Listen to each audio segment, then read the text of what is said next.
And we're getting some more breaking news. The economic survey of the fiscal year 2021-22 has been tabled in the Parliament by Finance Minister Nirmala Sitharaman. The survey projects the GDP growth between 9.2%, in fact, at 9.2% for the fiscal year 2021-22. The economic survey, remember, is an annual report card of the economy which examines the performance of each and every sector and then suggests future moves.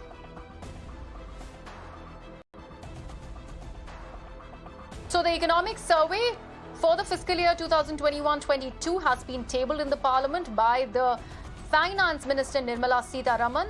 Remember, the union budget will be tabled tomorrow on the 1st of February. And as far as this economic survey is concerned, the survey has projected the GDP growth at 9.2% for the fiscal year 2021-22. In fact, the economy growth rate that has been projected by this survey for the forthcoming fiscal is lesser than the GDP growth rate of 9.2% of the current fiscal. My colleague Avni Raja now joins me live on the broadcast. Avni, like I was mentioning to our viewers, the economy growth rate which has been projected by the survey for the forthcoming fiscal is lesser than the current fiscal at 9.2%. What does it really mean for the economy? All right, let me just break down what the economic survey actually says. It's a report card of the economy, explains what has been the year gone by and also expectations and projections for the upcoming year as well. So very important document that has been released. Now, in terms of the GDP and the economic growth, at this point in time, the economic survey says that the economic impact of the second wave has been much less than what it was in the first wave, even though the health impact has in fact been much more severe in the second wave. It also says that overall economic activity has recovered in terms of the actual numbers.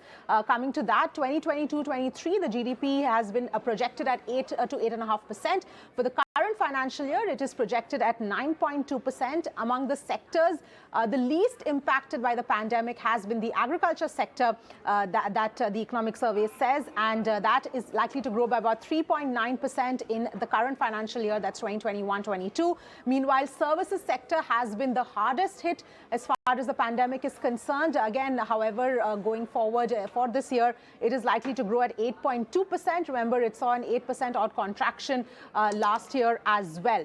Now, in terms of the government's revenues, the survey says that there is a strong rebound in the government revenues in 2021-22, and the government is going to comfortably meet its targets for the year. And in fact, it also has space to provide additional fiscal support if required. So that is another extremely important point that has come out of the survey as well.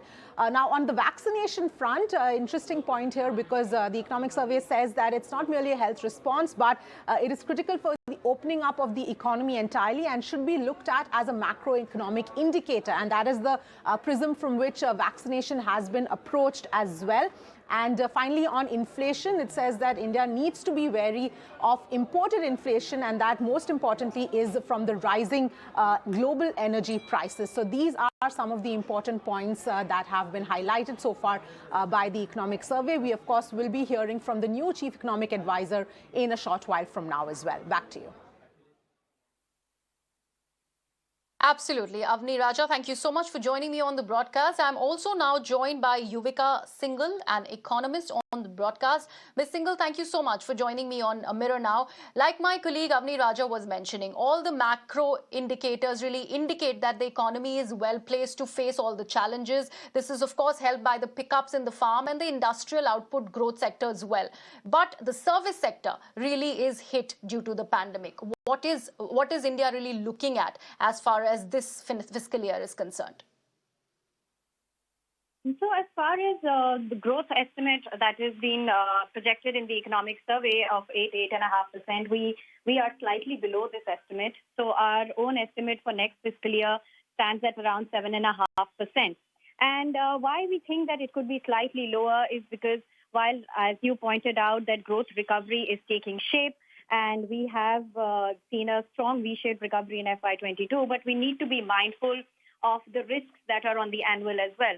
And the first and the foremost, which is also highlighted in the economic survey, is the risk from global crude oil prices.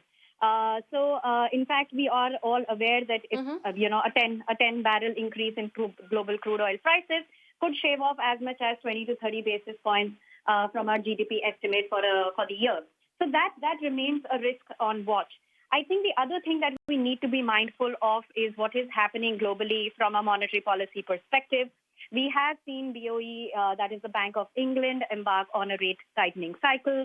Increasingly, Fed has also sounding more hawkish, and the risks of going into a rate hike every meeting in the course of this year is something that looks, increasingly, being priced in by markets. So keeping that perspective from a global, not just monetary policy, but even growth perspective, that global growth is going to see some waning, we don't think that exports will see the kind of momentum that they did in this current fiscal year. Having said so, I think the positives from a growth perspective do emerge from consumption side. We do think there is scope of rollover of pent-up demand from Q4 of this year to first quarter of the next financial year. So that should prove to be supportive, along with some recovery in taking shape in the CAPEX cycle, though not on a widespread basis, but it could be more selective on a sectoral basis. So it should also support growth. If we look at the anatomy of growth from the sectoral side, you were mentioning about how we are looking at services. I think services as a sector continues to remain vulnerable, largely because it has, it's the first line of hit that the businesses take when we see a new wave of the pandemic. We saw that after the second wave. We have seen it more recently with the third wave of Omicron. It's the services sector and the lives and the livelihoods that are dependent on the services sector that tend to falter. While vaccination does offer hope, but running into its third year, the pandemic still places certain degree of uncertainty on outlook of services. If there were no major new variants, or if the pandemic becomes endemic and has its own has lived its course, and if it does come to an end, I think then we could see a more even recovery in both industry and services in FY23. But then again, too many moving parts, and very difficult to anticipate the course of the pandemic. Right. Thank you so much, Yuvika Singhal, for speaking to us. This is Avni Raja at this end. I had a question for you as well. I wanted to talk to you about, the way the economic survey has specifically spoken about vaccination, because, it has said that vaccination itself needs to be treated as a macroeconomic indicator in the scenario we are in, because it plays an imperative part in the opening up of the economy going forward as well. Just wanted your thoughts on that front. Absolutely. I think that's a very, that's a very good thought that the economic survey has put out. And in fact, we, as a research firm, we look at a very high frequency indicator that we have constructed, which we call the DART index. And we look at this DART index on a weekly basis, while it does not include the vaccination number. But vaccination number is one critical input that we keep looking at, very frequently on a weekly basis, as and when we publish the DART. So I think this point that it needs to be looked at in consonance with macro indicators, I think it's something that needs to be done. And we do that in some way, but I think it needs to be done in a more, in a broader sense. I think rightly so, because vaccination gives us the ability to not just open up the economy, but it also gives consumers the confidence to move out and spend, to move out and lead a normal life. To get back to workplaces, and so on and so forth. So I think it's very important. And heading into the next year, I think this is what will shape growth, as I was alluding to, that vaccination is probably the only potent tool that can allow the recovery in services to continue unhinged, or perhaps not remain as vulnerable as we have seen services sector be over the course of the last 2 years to the pandemic. So maybe that can only be achieved when we have, vaccinated probably the entire segment of the population which is eligible for vaccinations.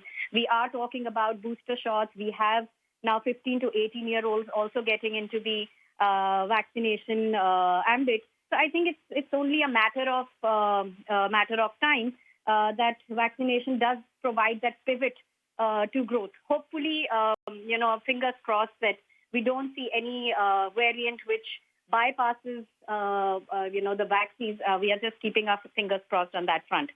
Right. All right. Yuvika Singhal, thank you so much for joining us with your perspective on the economic survey. So, Griya, there you have it. Those were some thoughts coming in on the economic survey. We, of course, will get more details and more perspective when the new Chief Economic Advisor addresses on the economic survey in a short while from now. Back to you.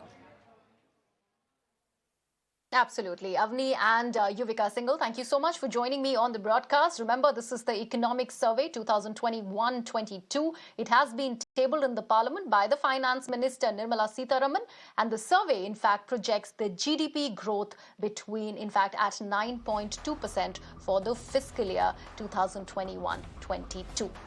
On that note, I'm slipping into a very short break here on Mirror Now. News continues on the other side.